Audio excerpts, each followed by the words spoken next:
to invite up to the stage a person who is in my flight, which is someone I talk to once a month, amongst a few other ladies and a gentleman in this case. She's a QLM member. She's had a quantum leap. She's become an author. She has a podcast. She's a badass. She did a sprint triathlon this year. I think she did a hike with her daughter, Mount Kilimanjaro. I mean, she is just crushing it. Please welcome to the stage, Karen Briscoe.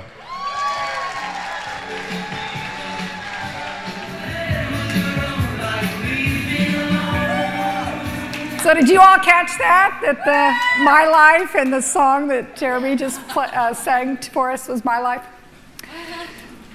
These days, everybody seems to want to tell you how busy they are. Busy has become a competitive arena. Busy is a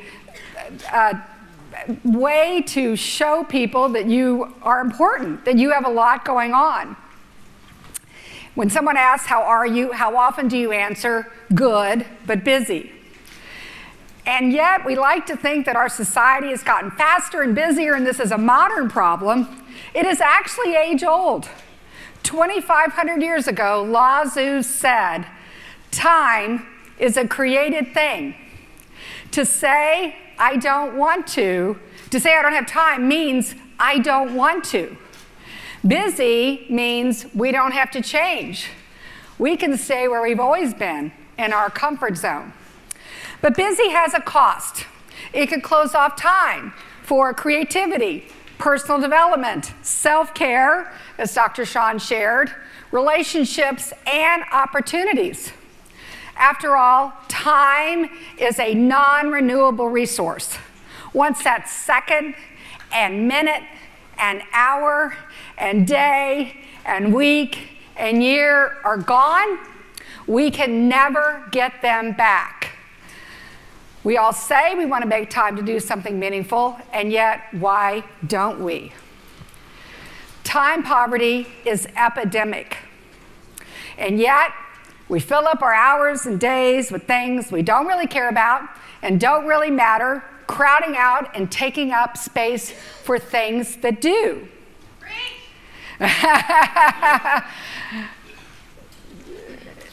Einstein talks about time in terms of relativity.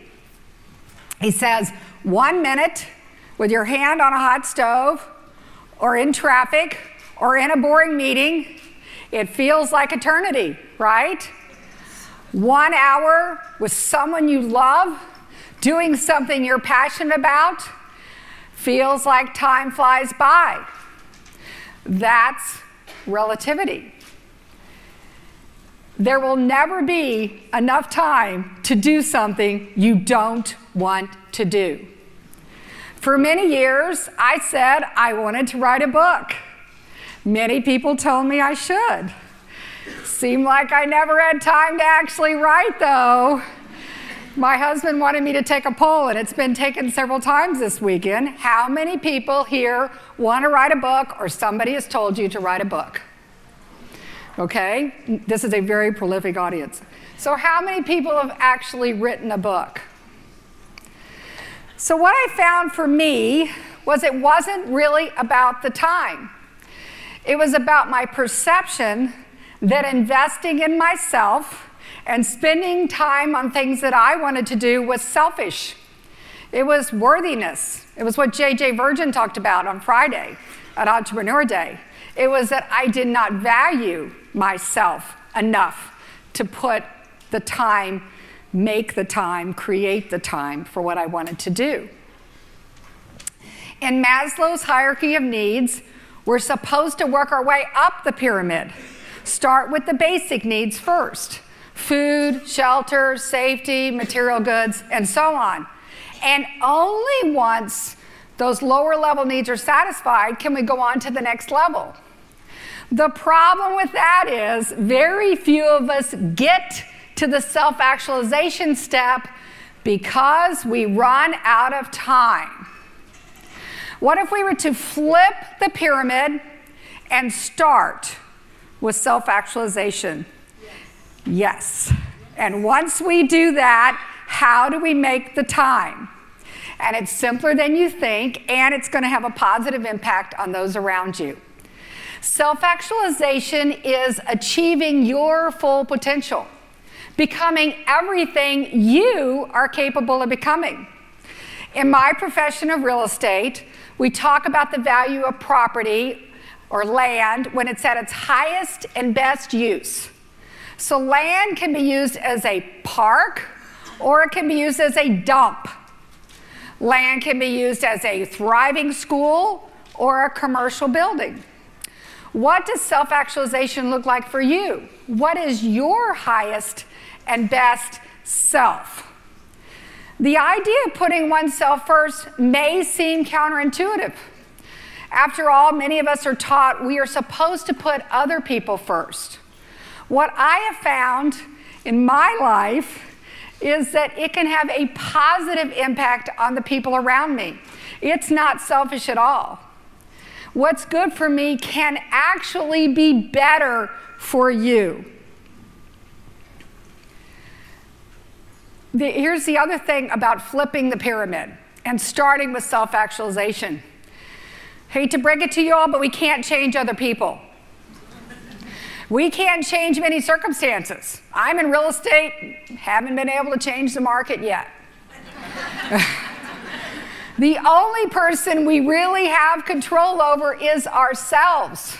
Self-actualization is something we can control. It was a big epiphany for me, and I can't believe I waited so long to figure out the only person I could change was me. And you know what that means? The only person stopping me is me. Y'all hear that? I have control over my life. Y'all like that song choice? But then the time quandary. When? Because I am busy in spades. It's all about the habits. I established a morning routine of writing. That's actually what led for me to meet Hal Elrod through Kristen Brindley and Cutco. Yay, shout out to Kristen. Hal endorsed my book. It's out there if you are interested, Real Estate Success in 5 Minutes a Day. He invited me to Best Year Ever Blueprint 3 years ago. I joined Quantum Leap Mastermind, have had countless leaps, amazing relationships.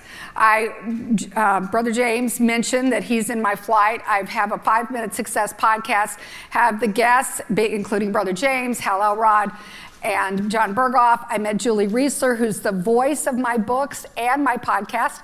I hiked Machu Picchu with my 30-year-old son, and I participated in my first sprint triathlon and placed the highest in the novice group for my age.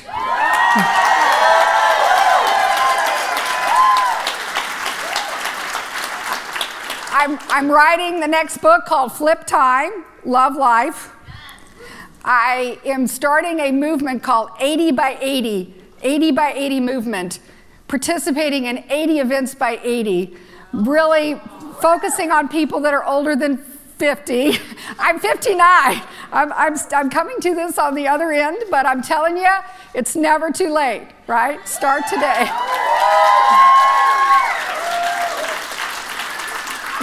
When people tell me they don't have enough time, I was like, can you invest 5 minutes a day? That's where the 5 Minute Success came in. Starting small and building up is a proven method for habit formation. Ask John Berghoff about the Kazan method. He actually named his son that. Parkinson's law states that limiting and restricting time can actually make us more efficient and effective. What one focuses on expands. You will start experiencing the benefits of this, and you will want to do more. My challenge to you is, starting today, right now, commit to your personal development, doing something meaningful for you. If you don't start now, when? Because I didn't start until I was 55. I have a lot of catching up to do, but I also believe I'm going to live a long and full life. I love Hal's affirmation. I love the life I have while I create and co-create the life of my dreams. If I can do it, You can too. Thank you. That was so good. Woo! Oh. Woo! Give it up for Karen.